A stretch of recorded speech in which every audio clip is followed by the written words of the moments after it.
केंद्र सरकार का एक एजेंसी है एनसीटी।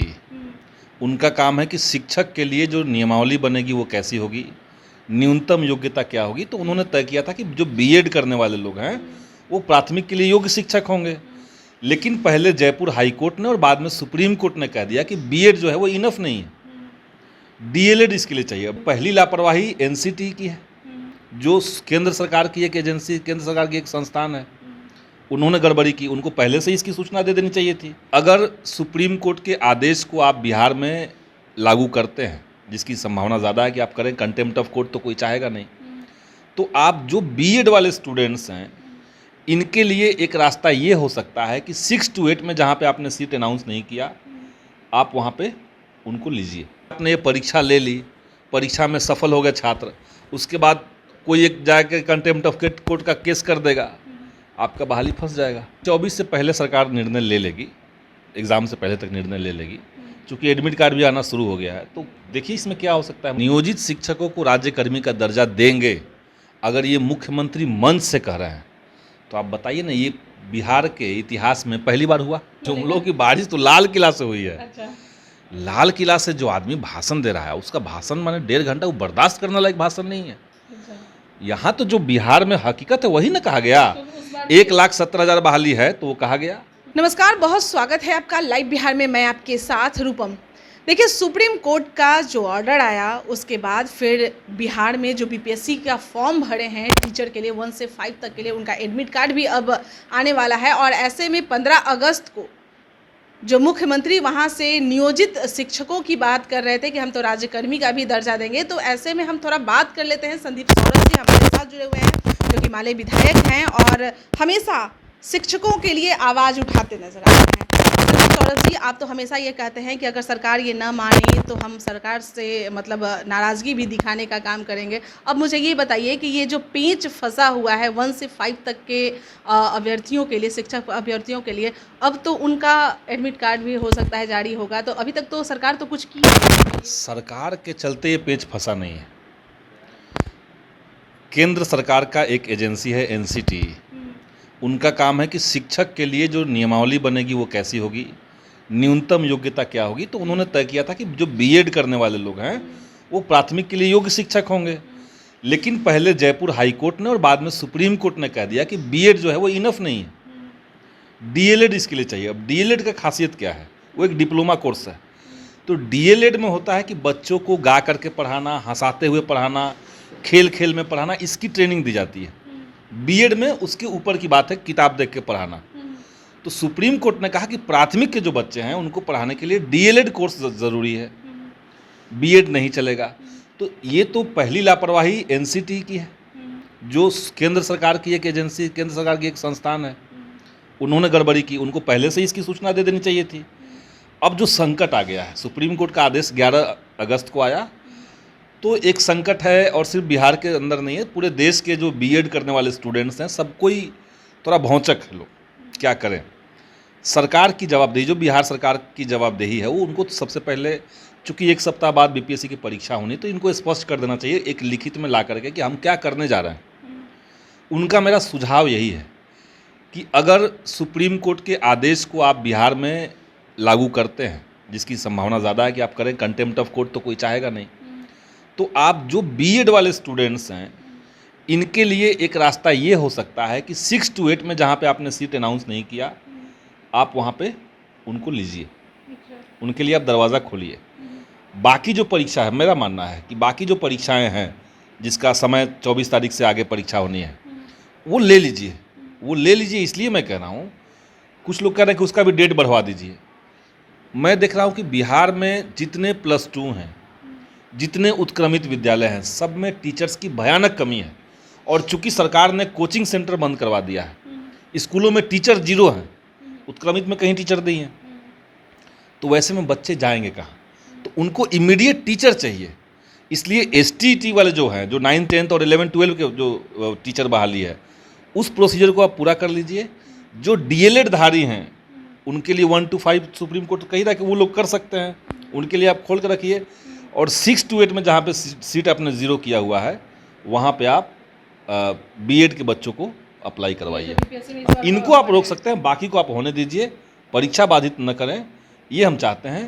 क्योंकि ये समय है जब बिहार में अगर शिक्षा का सुधार करना है, और उसके लिए कई सारे प्रयास सही भी और कुछ गलत प्रयास भी शिक्षा विभाग की तरफ से हम देख रहे हैं, तो ये समय है जब आप एजुकेशन के अंदर सुधार करना चाहते हैं तो सबसे बेसिक चीज़ टीचर्स का अपॉइंटमेंट ये करवा दीजिए।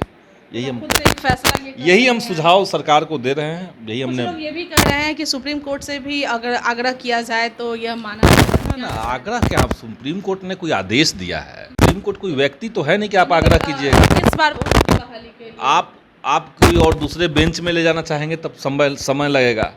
अब सपोज़ कीजिए आपने ये परीक्षा ले ली, परीक्षा में सफल हो गए छात्र, उसके बाद कोई एक जाके कंटेम्प्ट ऑफ कोर्ट का केस कर देगा, आपका बहाली फंस जाएगा। तो ये सब चीज़ें सरकार को, असल में लीगल एक्सपर्ट सरकार के पास टीम होती है, इनको लीगल एक्सपर्ट से सलाह लेकर के और जल्द से जल्द इस स्थिति को स्पष्ट कर देना चाहिए कि सरकार किस दिशा में बढ़ना चाह रही है। अभी तक तो यह स्पष्ट हुआ नहीं है, इसीलिए तो बातें हो रही है और आप भी इसके लिए आवाज़ उठाते हैं। तो क्या आप हम तो लगातार ही कह रहे हैं, हम तो कह ही नहीं सकते हैं। तो गए हैं अभी तक कि नहीं? कल गए थे, लेकिन शिक्षा विभाग के जो आला ऑफिसर थे वो नहीं थे और शिक्षा मंत्री जी भी नहीं थे कल। तो मैं फिर से ट्राई करूँगा, देखूँगा बात करके। या नीतीश कुमार जी अपने हाथ में ये कर सकते हैं? नीतीश कुमार जी करेंगे, लेकिन उसका ड्राफ्ट वगैरह तैयार तो शिक्षा विभाग ही ओवरऑल करेगा ना। लीगल मतलब जो विधि विभाग है और शिक्षा विभाग, इनको ही करना है मेनली। तो मतलब बच्चे ये उम्मीद करें कि एग्जाम के बाद भी हो सकता है कि सरकार का रुख मतलब सही हो, इस पे कुछ वो फैसला ले। हमें लगता है कि 24 से पहले सरकार निर्णय ले लेगी, एग्ज़ाम से पहले तक निर्णय ले लेगी, क्योंकि एडमिट कार्ड भी आना शुरू हो गया है। तो देखिए इसमें क्या हो सकता है। मतलब हम लोग तो यही चाह रहे हैं कि कोई रास्ता ढंग का निकले, जिसमें आप सुप्रीम कोर्ट को कंटेम्प्ट भी नहीं कर रहे हैं, लेकिन आप परीक्षा भी ले रहे हैं और बीएड वालों के लिए भी एक जगह आपने बना दी है। तो ये रास्ता एक हो सकता है, बीच का रास्ता है। सर 15 अगस्त को जिस तरह से मुख्यमंत्री जी वहाँ पर कह रहे हैं कि भाई हम तो चाहते ही हैं कि अच्छा शिक्षा व्यवस्था हो, बिहार में क्रीम टीचर निकल के आए, और उन्होंने ये भी कहा कि भाई जो नियोजित शिक्षक उन्हें राज्यकर्मी की भी दर्जा देंगे अगला बार। नियोजित शिक्षकों को राज्यकर्मी का दर्जा देंगे, अगर ये मुख्यमंत्री मंच से कह रहे हैं तो आप बताइए ना, ये बिहार के इतिहास में पहली बार हुआ। पहली बार हुआ है। 20 साल से नियोजित शिक्षक हैं, कोई मुख्यमंत्री ने तो कभी नहीं कहा, लेकिन पहली बार ये घोषणा हुई है। तो इसका सीधा मतलब है कि जो साझा संघर्ष चला शिक्षकों का, उसकी एक जीत है, उसकी एक बढ़त है, उसकी मांग की एक बढ़त है, या जो महागठबंधन के भीतर की पार्टियां हैं उनके तर्कों की जीत है, उनके दबावों की जीत है, और सरकार की खुद अपनी संवेदनशीलता है टीचर्स को लेकर के, उनके डिमांड्स को लेकर के। ये कह रहे हैं तो पहले एक कदम हम बढ़ चुके हैं, जब मुख्यमंत्री ने खुद अनाउंस कर दिया कि हाँ भाई हम करेंगे। अब है कि परीक्षा के बाद करेंगे, ये बहाली के बाद करेंगे, उस पर बात हो सकती है, उसका क्या प्रोसीजर है, किस तरीके से आप करना चाहते हैं, उस पर कुछ और हम लोग सुझाव देंगे। ऐसा तो नहीं है कि गांधी मैदान से जुमलों की बारिश की गई हो? जुमलों की बारिश तो लाल किला से हुई थी, जुमलों की बारिश तो लाल किला से हुई है। अच्छा। लाल किला से जो आदमी भाषण दे रहा है, उसका भाषण माने 1.5 घंटा वो बर्दाश्त करने लायक भाषण नहीं है। यहाँ तो जो बिहार में हकीकत है वही ना कहा गया। 1,17,000 बहाली है तो वो कहा गया। टीचर्स जो हैं नियोजित शिक्षक, उनको राज्यकर्मी दर्जा देने की बात पहले हो चुकी है। 5 अगस्त को मीटिंग हुई, जिसमें पॉजिटिवली बात हुई, तो वो कहा गया। लेकिन केंद्र से जो अनाउंसमेंट हुआ, माने देश का प्रधानमंत्री लाल किला को अपना प्रचार का जगह बना रहे हैं, हमको अगले बार के लिए वोट दे दीजिए। ये कौन कहता है? कौन है आदमी जो कहेगा कि भाई मुख्यमंत्री जी ने तो नहीं कहा, मुख्यमंत्री जी ने तो नहीं कहा कि हमको अगले बार भी चुनाव जितवा दीजिए, हमको वोट दे दीजिए, बाकी लोग ऐसे बाकी लोग वैसे। तो कोई एक जगह होता है, वो राष्ट्र के लिए होता है, देश को लेकर के क्या विज़न सरकार का है ये कहना होता है, और एक ओवरऑल चीज़ों को ओवरऑल चीज़ों पे बात करनी होती है। आप समझिए वहाँ पे जो स्थिति लाल किला के अंदर थी, वहाँ पे कोई अपोजिशन का लीडर बैठ कैसे सकता था? आप अपोजिशन पे अनर्गल आरोप लगा रहे हैं, अनर्गल बिना मतलब का अपोजिशन के ऊपर चढ़े हुए हैं आप लाल किला से बैठ करके। 15 अगस्त के दिन झूठे आंकड़े परोस रहे हैं अपने बारे में। कौन सा काउंटर वहाँ पे करने जा रहा है? देश में इतना रोजगार दे दिए, उन रोजगारों का आंकड़ा क्या है सबको पता है। देश में क्या क्या किए, झूठा आंकड़ा सब। देश में गरीबी रेखा से लोग इतने करोड़ लोग बाहर निकल गए, मिडिल क्लास में आ गए, ये तो सरासर गलत बात है। आज के समय में मिडिल क्लास जो है वो गरीबी रेखा में घुस रहा है, ये तो आंकड़ा आपने दिया ही नहीं। तो कुल मिलाकर के जुमलों की बारिश वहाँ से हुई थी। बिहार के अंदर जो महागठबंधन की सरकार ने कहा, जो हो रहा है उसी को रख दिया है। चलिए बहुत बहुत चलिए, तो संदीप सौरभ जी हमारे साथ जुड़े हुए थे और ये जैसा कि अभ्यर्थियों के लिए लगातार आवाज़ उठाते नजर आते हैं, और जैसा कि इन्होंने कहा एक दिन पहले भी यह शिक्षा विभाग में गए थे, ये जो जितनी भी समस्याएं हैं उसको लेकर, हालांकि मुलाकात नहीं हुई, फिर से ये जाएंगे और अपनी बातों को वहां पर रखेंगे।